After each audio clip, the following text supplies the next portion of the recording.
Hello everyone, today I'm going to show you how to use live wallpaper on lock screen on iPhone here.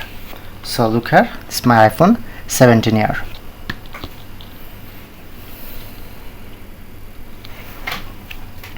So simply at first open your photo gallery and select your live photo.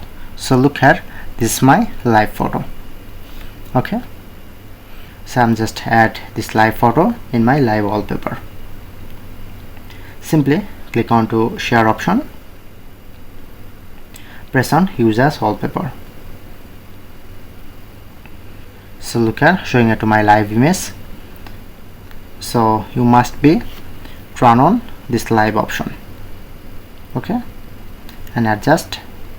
If you want to turn off, then it's not showing it to live option. Just turn on, then it's make live. Press on add and select. Now I'm checking. So look here, now successfully add my live wallpaper.